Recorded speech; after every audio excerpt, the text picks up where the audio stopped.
about nutrition programs. We hear about SNAP Ed, but we don't hear a whole lot about the education and training that really goes through SNAP and FNAP and the difference that makes to the clientele that we serve. And what about our working communities? And I often, when I moved to DC, I met the American Farm Bureau, and they said, you know what, if extension is not in rural communities, nobody's in rural communities. That's our past, and that's all part of our future. None of those issues have gone away, and they've changed. It's a changing clientele we have to work with. As I look at the past of extension, we started out with all of our focus was on outputs. We wanted to count numbers reached, number of newsletters, number of phone calls, and honestly, Scott, a lot of that was response to reporting requirements under SR-PLN back in those days. I mean, we wanted big numbers, and I love extension. We can give them big numbers. If we're being evaluated on big numbers, we can do that. So what we found out, in fact, I'm going to show my age here. Does anybody remember doing your ES 237 county report? You had to have colored pencils and put your county map out there and color where your clubs were at? Okay, I have a couple that will admit to that. Wasn't that the good old days?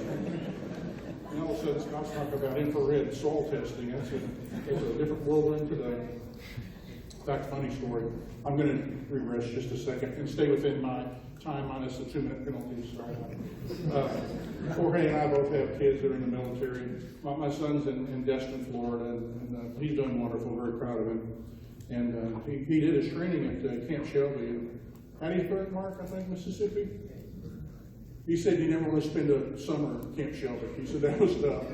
Did that well. He came back and he went to flight school and finished all that. And they sent him to wilderness survival training in Washington State. I know that's not in the South. He was in Washington State in August, late August, and it snowed 6 inches up on the mountain. He said that was miserable. Last week, he called his mom on a Sunday and said, I'm going to be gone all week. I can't tell you where I'm going, what I'm doing. If you need me, call his roommate, Sam, because Sam didn't have to go on this trip. And he said, would you do me a favor? And my wife always said, of course, what? He said, if anything happens to me, would you please tell his girlfriend, Alex, tell Alex. And Lori said, am I supposed to know something here? And she said, the only thing you need to know is if something happens to me, you're the only person they'll contact, and Alex will never know.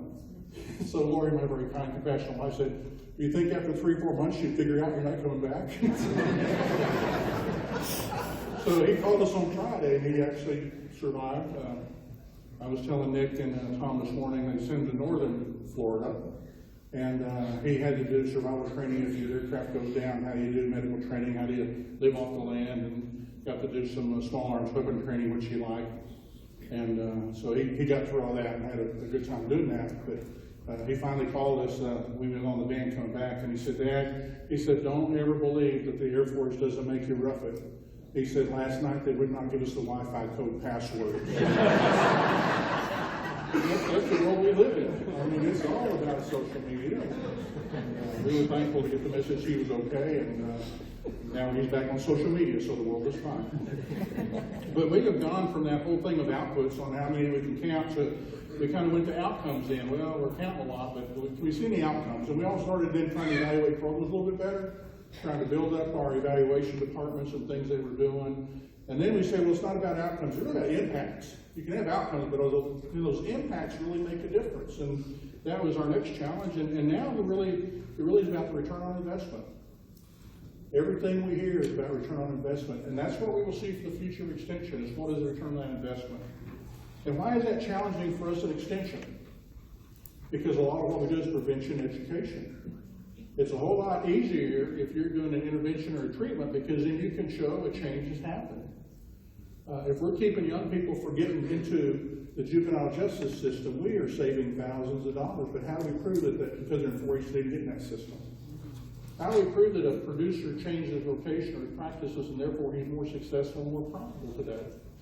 Because we don't have a control group. There's no control group to back up and say, this is how we know that. How can we tell that if families come to our nutrition education classes, they make better food choices and they can stretch their food dollar? There might be ways to go back after 6 months and a year, but it's very difficult to do that. And so when we talk about return on investment, we have to sometimes put a dollar value to it, but sometimes it is going to be anecdotal because we see positive change taking place. And what I hear, and Dr. Engel and I arrived in DC about this same time, is in DC, a lot of the offices I go to, the question is, what have you done for me lately? And you probably hear that sometimes out of your county judge and commissioners, and hear that out of your state legislature. What have you done for me lately? We got to pay attention to that. And I always fall back to when I had the chance of working with a great group, including Frankie and Elizabeth, on the National Extension Marketing Campaign and Study. And I spent all my career talking about, we're connected, we're research-based, we're connected to land-grant university. At the end of the day, that wasn't the highest thing people thought about. What they thought about is, can we trust you? Is it unbiased? Going back to Scott's comments. Is it unbiased? Is it usable information? Is it coming from somebody that is an expert in that field? Do we have access to that information? And so when you talk about the role of extension moving forward in social media, part of what we do, and I love this term, we're information curators. Google doesn't have a filter. You can try to keep asking questions and get your response narrowed down, but what extension does and what we do well is we help people make better decisions based on information available. And so if we look at how we're going to frame the future, this is what I would look at. I'm going to tie framing the future into what we've done in the past. The strength of extension is stakeholder input. And when I was director in Texas, and maybe more importantly, director in Montana, because Montana was such a small rural state, is you have got to have people in your communities that have ownership of the extension program. And I know, Dr. Ripley, you spend a lot of time thinking about that, is how do we have those community engagements and have those stakeholder input. But stakeholder could be your 4-H Leaders Council, it could be one of your ag groups, it could be the county judges and commissioners, it could be others, but we have got to honor the stakeholder input into what we do, because then they have ownership as we move forward. We've got to look at, as I shared at the PILD conference, how do we connect the dots? I think as educators and as leaders, there's a lot of dots out there, and it's our opportunity and our responsibility to connect those dots. When Dr. Engel says that we visit with Ed Jones and Ed's chair in ECOMP and other leadership, a lot of what we do is look at that landscape and how we connect these dots to make sure we can answer the questions we feel like are important. We need to look at what extension can do that nobody else is doing. There's a great landscape out there with a lot of gaps, and if it wasn't for extension, those gaps would not be filled. And so we need to think about that as we think about the process of action planning for the future. We got to leverage our resources, and as Dr. Engel indicated, we know in extension, the majority of resources come from the county and from the state level. And we know at the county level, they're not mandatory funds, they're discretionary, and so we always got to fight and make sure they see the value in that. But I always enjoyed the calls from county judge and county commissioner said, we're in budget troubles right now, but we want to make sure extension is funded and we want to keep an agent. Those are conversations that are good to have. Instead of, you get that call, well, we got to make some tough budget decisions and extension is going to have to go away. I would guarantee if they saw the value of an extension agent and program in that county, they would not be saying extension is going to have to be sacrificed because of these cuts. We have got to create and continue to create new partnerships like we've never seen before. And what I've understood in my now 9 months in DC is there are still people out there that don't fully comprehend what we do as land-grant universities, much less extension. And let me give you some examples that have happened during my short time in DC. I got a call from a senator's office that really wants to look at climate change. Well, if you think about climate change, and I know in Texas you didn't talk about climate change, you talked about climate durability. And it's very political, and everybody's got a different idea. But we have even producers understanding that things are happening different in their fields than have happened in the last several years. And so climate change is going to create new partnerships and new funding opportunities for extension. I got a call into another senator's office, and their idea was, we're spending all this money on broadband. Is Rachel still in the room? We're spending all this money on broadband infrastructure, but what's the so what? What does it mean to have access to broadband for a producer or a rural school? And they wanted to create another funding line and another authority to start a digital extension service. And I said, I don't know. I said, I agree. We need training, we need outreach, we need education. We already got a system that can do that for you. We've got our regional rural development centers. We've got people on the state level doing community work. We've got county agents that can assist. We don't need more money going to administration. We need money going to education and outreach. And maybe we should think about a funding line with either NIFA or within the Farm Bill, or a different funding line that allows us to expand. And in fact, if you look at the Farm Bill by language, we have 4 major groups that aren't really even mentioned in the Farm Bill that we're trying to work on. One's 4-H. 4-H doesn't receive any direct funding out of Farm Bill. Community development, not really by name. There are places we can connect and do that. Family and consumer sciences, if you want to argue nutrition programs, then you can do that. But I think in my world, family and consumer sciences, family and community health are much broader than nutrition programs. And if you look at what we do with really international work, now international got some different language in there this year, but if we're going to be a world leader, we've got to understand what the international landscape looks like. So digital extension, we need to look at. You had a program yesterday on emergency disaster. I've never seen people look at extension like they are now. And you know, granted, we used to think that emergency disasters were limited to a few states, but talk to Nebraska where flooding took place last year, and you can understand any place, any time you can be hit. And once again, who can have the structure and can mobilize as well as extension. And I believe we're missing opportunities every day on the connection of health and wellness and nutrition. We've had some great reports come out of DC, some out of our office, and Healthy Communities, Healthy People was one of them. And it's sitting on a shelf because there's no money to implement it. And so as we work closer with Dr. Engel with NIFA, we're going to look at what those reports are. The Secretary of Agriculture put out a report about how to survive and thrive in rural America, and we've never really looked at how to implement that. What it would cost to implement it? Because I don't want to fool anyone and say we can do it for free, because we've done it for free for a long time. We need to find where the money is and where new partnerships are to help fund these efforts moving forward. And so if we think about the process that will help us lead to action, I want to leave with four items for your consideration this week and as you go back to your jobs in your states. The first is, I talked about this a little bit at PILD, is you have to be willing to change. And even Dr. Engel mentioned that. Changing can be so important. And I know NIFA moves slow, but some of us can be kind of slow to change also. And change can mean a lot of different things. Change could be reviewing how you evaluate programs. It could be reviewing how we let kids come into the 4-H program, how we participate, how we work with producers. But our job in connecting the dots is understanding what that change is and how to be a part of it. We have got to be willing to think and act differently. And for me, that is different than changing. Thinking and act differently is changing your organizational climate, whether it be a county office, a regional office, state office, or even what we do at the federal level. We have got to think and act differently. And my mindset for extension means quit being apologetic that we can do things for nothing. We can't do that for nothing anymore. I can show you the funding that Dr. Engel and I talked about on capacity funds, and the reduction or even the level funding of Smith-Lever means we lose people. We don't account for increased benefits. We don't account for changing salary structures. And when we stay level funded over a 15-year period, I can show you the graph that shows a number of extension positions we have lost across this country due to level funding. And we're fortunate Dr. Engel is part of that conversation as we look at how we're going to move forward. I've really changed my mind a lot about this next one, and I hope my marketing friends, we can talk about break later about this. I think we have to move beyond marketing communications. We got to move to public relations and partnerships.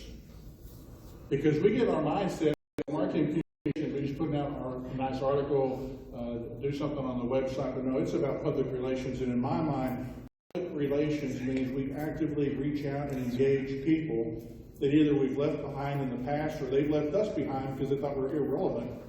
It could be your public school system. It could be a youth coalition in your community. In my world, I reached out to Farm Bureau back in February, and I went and talked to their president, another Georgian, Zippy Duval, and Zippy said, we've been waiting for 5 years for APLU to come back and talk to us. Boy, I tell you, that is a wake-up call. Now, you could debate Farm Bureau, and I came from Texas, where majority of the time Texas Farm Bureau did not agree with the American Farm Bureau. But the bottom line is they're located in every county and they're a strong partner for what we do. And for them to say that we're not talking to them was a wake-up call. I've been to cattle producers, I've been to the wheat growers, and every one of them are just in awe that we would reach out back to them. And so I'd encourage you, if they're not part of your plan in your state, you need to reconnect, because that's critical for us moving forward. So engage in public relations and understand what that means. And the fourth thing I would leave you with, so one, be willing to change. Two, be willing to think and act differently. Three, engage in public relations. And the fourth one I'll leave you with, maybe the most critical of all, is don't be ashamed to tell people who we are and what we do.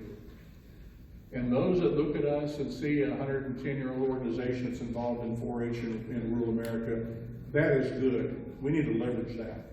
But for those that don't have any kind of vision of what we could do in these other areas, in fact, I've talked to APHIS about who is really, when you think about who's the first line of defense in this country, when you talk about ag or livestock or crops, diseases, insects, threats, usually it's the county agent. I remember back in 1985 when I became county director in Hutchinson County, Texas, and the Russian wheat aphid came.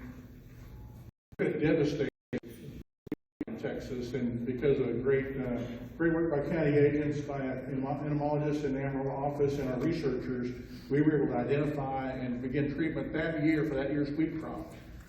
They just couldn't have done that. And so let's claim that space that we do and we do well, and let's speak with one loud voice. Extension is here. We have a rich history, a past that we're proud of, but more importantly, we do have a vision for the future.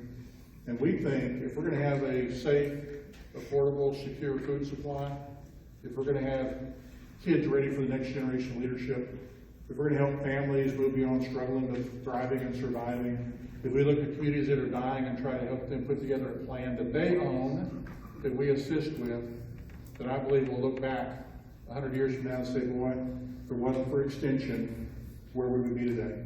Thank you.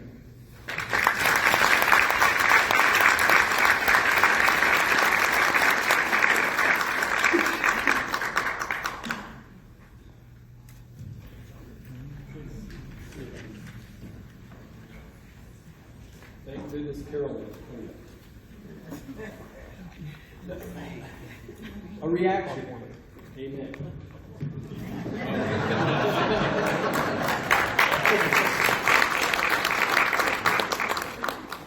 If I had really thought about what I was asked to do this morning, I probably would have declined that opportunity. As having spent this last year as ECOP chair, I've gotten to know Scott and spent a lot of conversations with him and have great respect and appreciation for what he's doing at NEFA. He willingly engages in conversation and wants to know what we think and what our thoughts are, so that as he moves forward, he knows how Extension is perceived and perceiving NEFA, and he can do what he needs to do as director of that organization. And we do need to give him all our support and encouragement and help him as he goes through the transition. But I have to tell you, I am more confident about the leadership of NEFA today than I have ever been in my career. So, Scott, thank you for your leadership. We do appreciate it.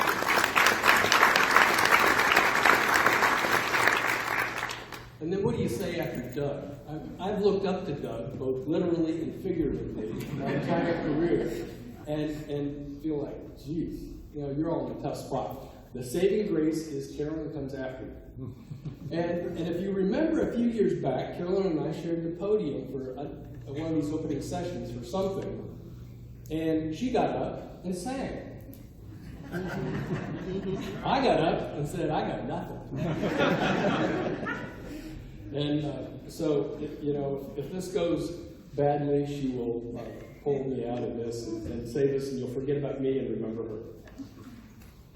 But it has been an interesting year for me as ECOP chair to work with Doug, to work with Scott, and many of our other partners. Mark and I have had the chance to visit with folks and really think about what is our future, where we're going, where should we go. And there are several things that come to mind. And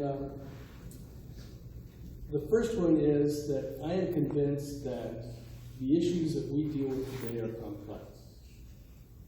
And because they are complex, it requires us to think differently, as Doug was challenging us. It challenges us to think interdisciplinarily and to really look at problems from multiple perspectives so that we can bring the best minds to bear on how to address those problems. We can't do them in our silos that we have done in the past. And I don't mean interdisciplinary is putting a weed scientist and an agronomist together. No. It's somebody who thinks about family. It's somebody who thinks about youth. It's somebody who thinks about what the economic enterprise that community is engaged in. And we have to look at it from that perspective, in my opinion. So what does that challenge us to do? It challenges us to think about the unit of work that we're dealing with, that we want to impact, is community. And we can define community in multiple different ways. But I think if we think about it in that context, we have a greater opportunity to really have a lasting impact. We have done great things, there's no question, but we have challenges for the future. And if we think about the community as that piece, then we can be thinking about who needs to be engaged in that conversation, where are the resources we can bring to bear on that issue, and what are we to do? We can have people challenge us and hold us accountable in new and different ways. I recently had a conversation with one of the legislators in the Commonwealth of Virginia, and he is well versed in what our legacy is and the heritage that we have brought to the table and the changes that we have impacted. But I asked him, I said, but do you know what we can do that you haven't thought about? And I think that's the conversation we need to be having with some folks is, yes, we have done great things, but there are greater things that we can do in the future. But we have to get people who trust us and who support us to open up and think about what those things might be. It could be totally different. And we're starting to do that in many ways with some of the work that we're doing in health, beyond just nutrition. Virginia is very fortunate. We have a 4-H camp in the northern part of the state, near Washington, D.C. And every year, NIH brings out 40 doctors and nurses to that camp. And that camp is solely for kids with cancer. Some of them are terminal. And there have been cases where kids have hung on just so they could go to that camp. And each year, the director of NIH comes out for a part of the day, and I happen to be there that same day. And Scott, he is interested in what Extension can do.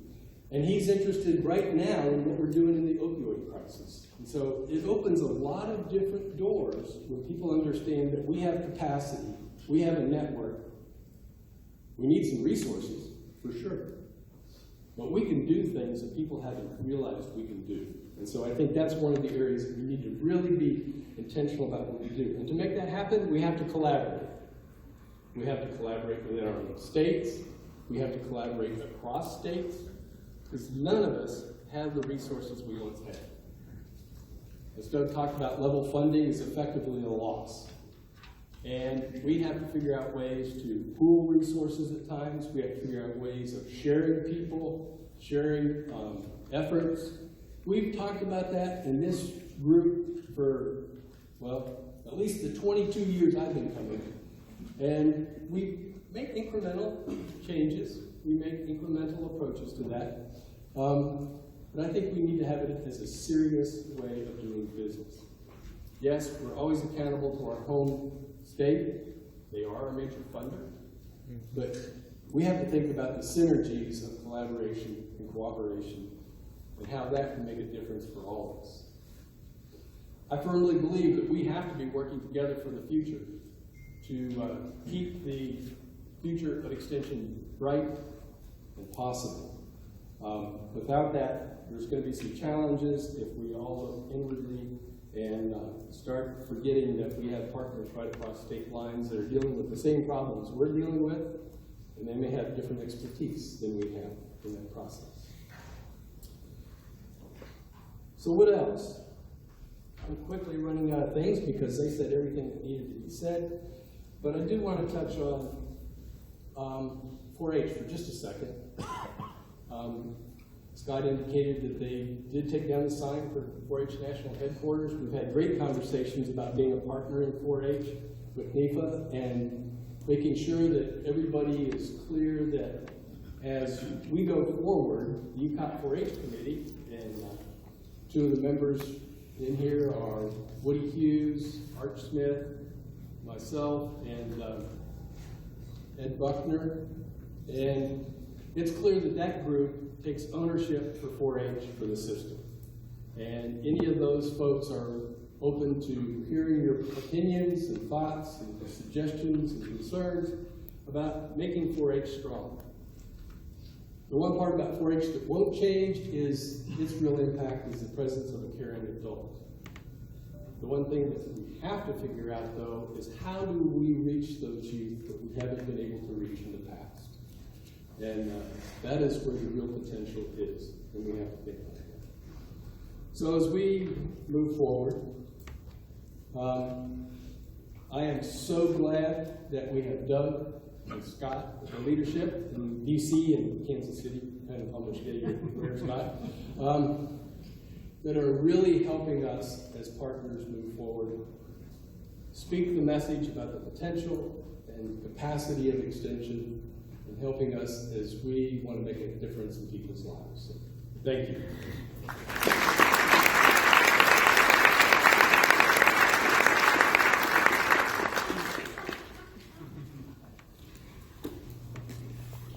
Good morning.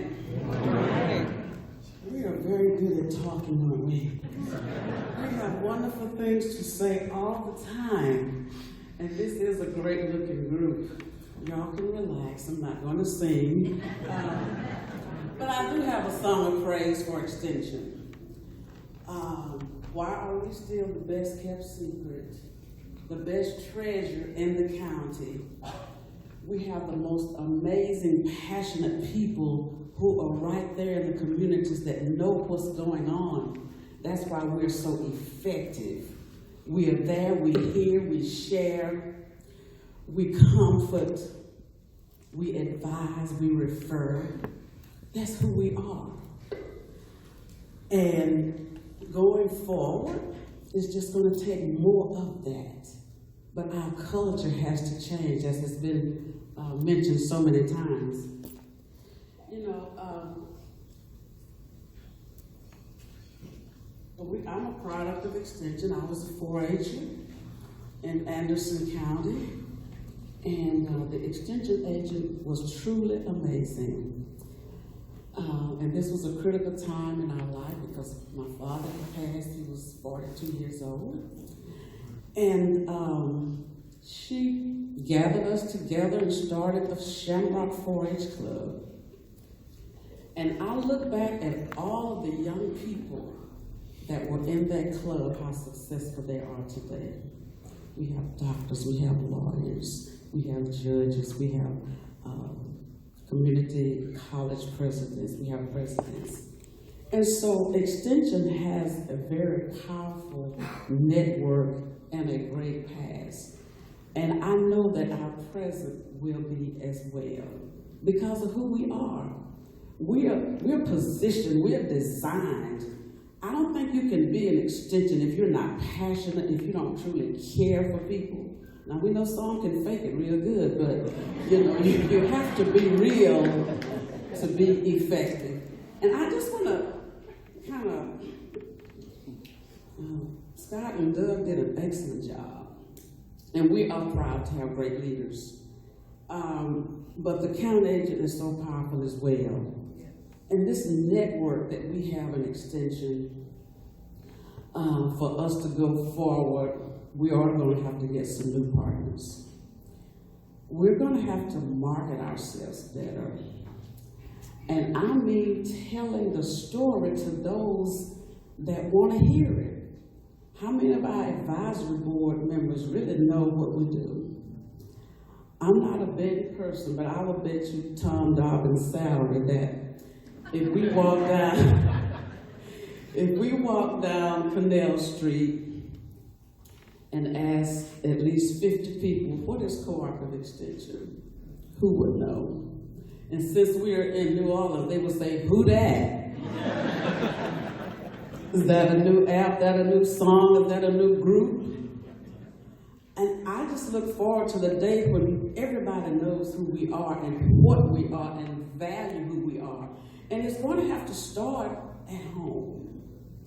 It's going to have to start at our campuses. I don't know about you, but every day I have to validate what extension is, why we spend the money the way we do, why we don't spend it the way we do, why we travel to meetings, why we have to have professional development. I have to go through blood, sweat, and tears. So what is it that we need to do on our campus to get the value of who we are, to be respected and accepted? But coming from the 1890 perspective, and you talk about limited resources, that's what we are good at. I don't know anybody in here that had limited resources, probably except Tom Dawson. No, Tom is high roller, so is he in here? Not hearing me? Okay, I get him. He stepped out on me, all right. As we look at the issues in our society today, the fabric of our society is still hurting. Families are hurting, youth are hurting, farmers are hurting, and we have the salve to help those hurts because we're right there. And we have networks of others to help us reach our goals. I was just thinking about all the things that are going on with our population. The underserved, the socially disadvantaged, the underrepresented. That crowd is growing larger and larger by the day. And are we positioned to address that? What do we need to do? What do we need to change in our culture? I know one thing in the South that I want to see before I go to Glory. Is a stronger, intentional working relationship among 1890 and 1862. We set the pace. We set the pace, we set the bar, we set the standard of outreach, of success. And it has to be intentional. And I am so glad that we're doing this racial understanding outreach. We trained so many states last year because America's hurting. And we can play a huge part in helping to solve some of these hurts that are going on in our communities. We need to get it together ourselves, to work more intentionally together. So as we go forward, I'll always think of the 4-H pledge. Head to clear thinking. That's what Doug said. We need to think different. We need to look at how we work, how we evaluate, how we reward our colleagues. Our young people are absolutely amazing. Yes, some of them are confused, but there's another majority that's who I go to when I need new ideas, I need new methods, I need new strategies. That's who I go to. And the information that they share with me works. It has not failed yet. And so, critical thinking, as Doug mentioned, our head to clear thinking, our heart to greater loyalty. Who's more loyal than a county agent? I was one 18 years when Doug was much smaller, and he was a 4-H specialist. When I was in Brazos County, I was in Bryan College Station for 10 years. And then I moved on to the other best part of Extension, the 1890 program. And so, heart to greater loyalty. That means a lot to everybody. When you talk about mental illness, because we are working with these families, we're so close to them, they share with us what's going on, they trust us, they have confidence in us because they know we're going to do whatever we can to help them.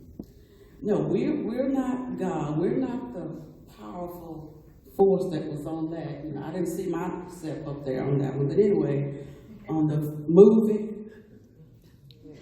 but we do have compassion.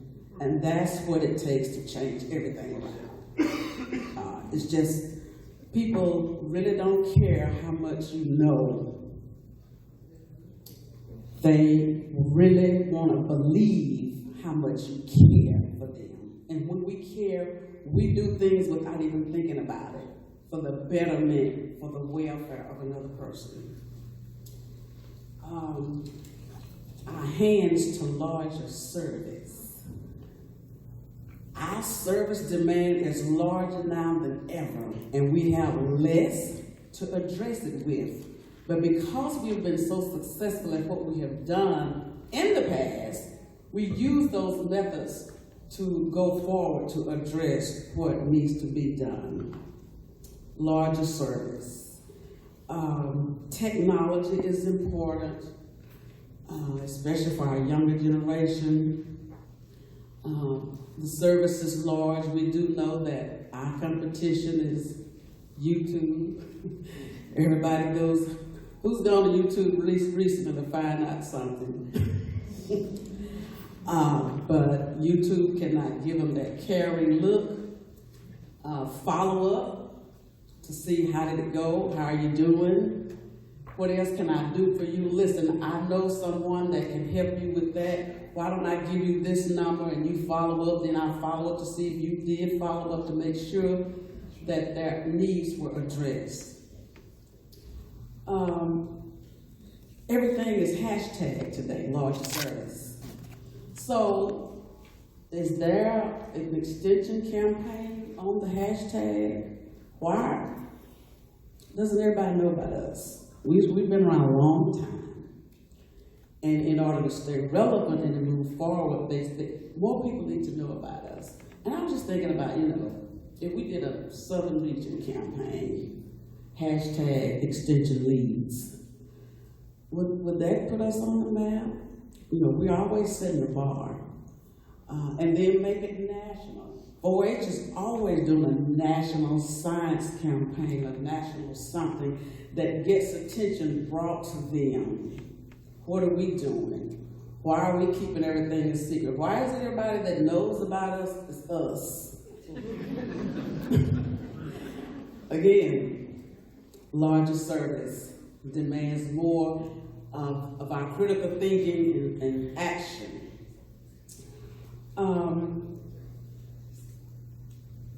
One other thing that I'll put down here.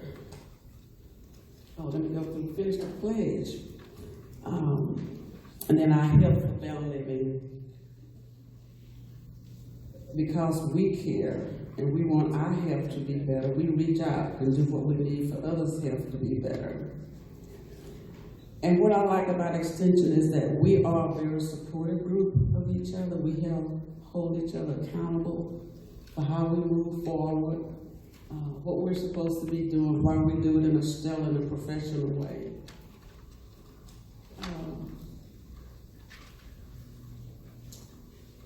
What are we doing for our young people? I was looking at one of our reports from one of our 4-H agents up in East Texas. He has an amazing college readiness program that the high school principals have just bought into. It is going to be a major impact in that county. And I think it's probably going to go worldwide. It is that amazing. Some of these kids, limited resource kids who, if you're not in athletics in school, you're not important. If you're not in the band, nobody pays your any attention. So, but if you're scholastically at the top of your game, you have a whole new crowd of supporters that will see you all the way through. And Being in 4-H helps a lot, but then not everybody's going to be a part of 4-H. So when you can take the 4-H principles and learning to where the young people are. And I know we work with a lot of boys and girls clubs and different youth groups, but we still need to expand that outreach to other youth organizations. We do need some new partners. We need some new directions and some new action plans. So I look at Extension as the light of the future. We have shined the light in so many lives. We have changed so many lives, and we will continue to change lives because we care. But we have to create a culture that is going to care just as much as we do and more for us to continue to grow and stay relevant. So as the, I think it's a hotel commercial, we're gonna leave the light on for you. I would hope that all of us are so compassionate and intent on doing our best, because 4-H says to make the best better. How many of you feel you have done your best? We've not done our best yet. We're still here. When we do our best, we were going to transition. I do believe that. August 1st was my 42nd year in Extension. And it's because I've been surrounded by the best. And I'm still including myself to be around the best. And so I want each of you to make sure that we leave the light on for those coming behind us, the next generation, the next world, so that the United States is the best because of you. Thank you so much for what you do.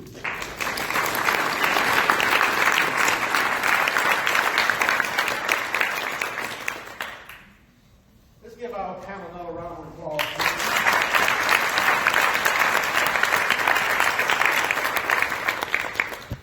Kelly, we want to see the best before we transition. Are there any questions for the panelists? We have a question in the back, please. Yes, I have a question for Dr. Randall. He steps outside. Okay. All right. But one of the things I just want to raise, and I don't know if anybody else wants to comment on it, there's common sort of suggestions that maybe from the agriculture side, that extension may be less relevant because of industry. So my question would be, does he feel that agricultural research at land-grant universities is also going to be on the decline in making that statement, since research and extension go together? So I'm just curious as to what he thinks about that when we have a chance to chat. I feel that we'll have an opportunity to address him one-on-one on that. Make sure you do that. And are you in the agriculture A&R group? Okay. And we would like to hear that as well. Are there other questions?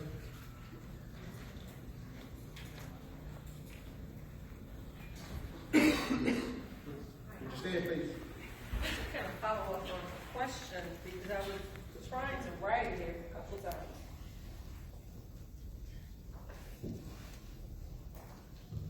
In the comment about, and anyone else can answer it as well, in the comment about how industry is changing and technology machines will be more prevalent than having people on the ground, but then NIFA has resources. So it seems to me, if industry's not going to be coming to us, how will NIFA use the resources? How will the resources that they have benefit industry who may not need our expertise? I mean, did anybody hear that? Do you hear what I'm saying? I hear what you're saying, but the questions I have, okay, as it relates to resources, so NIFA versus NIFA resources, and then how NIFA uses resources as it relates to industry, or how would NIFA use its resources to help us provide the resources that industry needs? Could be that way too. I'm not sure. I didn't understand how, if there's NIFA has resources, but that the industry that that has typically benefited from our expertise will not necessarily be using that anymore, then where do those resources go? Or will they be framed to help us in addressing maybe the population that's been underserved? You know, I don't. I can't answer this for Scott, but one way that I see this is that, yeah, we, as we are aware, we provide the training for the resources, the human resources that industry needs, the knowledge base in order for industry to enhance its operation. So as a result of that, we have to use our resources that's with the industry that we train and provide for industry to really have industry come back and build that collaborative relationship stronger than we have in the past. I'm thinking in terms of internships, where we have students, or undergraduate and graduate students that are, let's say, petition a partial out to industry and gain that experience. And a lot of times, I've seen these places. Talking about the educational standpoint, but and realize that we are extension, but we cannot be research, extension, and education all alone. We have to work together to enhance these opportunities, which actually benefit extension. And the resources, the experience that our resources that get from the industry, in my opinion, in a lot of instances come back to us in extension. I've seen that as well. One of the things that we did just recently in Georgia,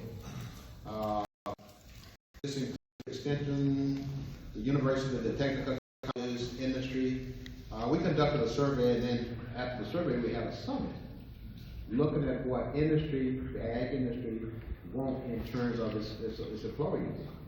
High on the list for soft skills. And the next, second thing on the list was those hands-on experience. And where best can those students get those hands-on experience and have got those hands-on experience other than an extension. So we all, in my opinion, we all come together. We have to, it's a circle, as the panel has shared with us, it's an opportunity for collaboration. I probably didn't answer the question, but that's the way I see it. Any comments from the panel? One second.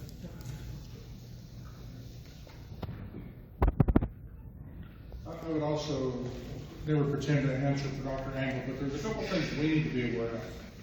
When I went to American Farm Bureau to visit them, they said, here's the reality. Most of the county agents are not connected with us on the county level anymore. Not saying that's good or bad, that's the reality. And I know if you come in Texas, if you have a county judge or commissioner say, we want an ag agent, we want them to do 4-H livestock projects, starting September to end in March next year, that's where they want the focus to be, then ag is not going to get a whole lot of attention. If I was a 22-year-old agent going into one of these major agricultural production counties, I would be intimidated. You know, they have equipment that's $250,000. They have land holdings. They've got things that are very intimidating.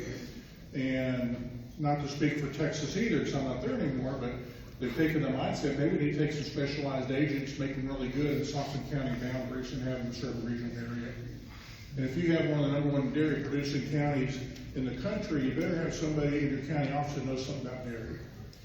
And I think the role of the agent today, if you look at it, let's just be honest with each other. A lot of the roles of the agent is you do the 4-H program, you do Master Gardener program, you probably do small acreage ownership where you live, and you have very little interaction with major producers anymore. And that's where I think we have got to decide what does that mean moving forward. And as I'm in my new role, I think the most important thing we could do as leadership is understand who serves on the Texas Corn Board, and if that producer's in your county, have that agent reach out to him and go have coffee. and find out what's going on. I had a producer in Lampasas, a major producer, said he misses the days when the county agent pickup truck was at the end of the turn row, would stop him on his tractor and say, how's the harvest, how are things going, what anything up for next year? Those days are gone, they're not coming back.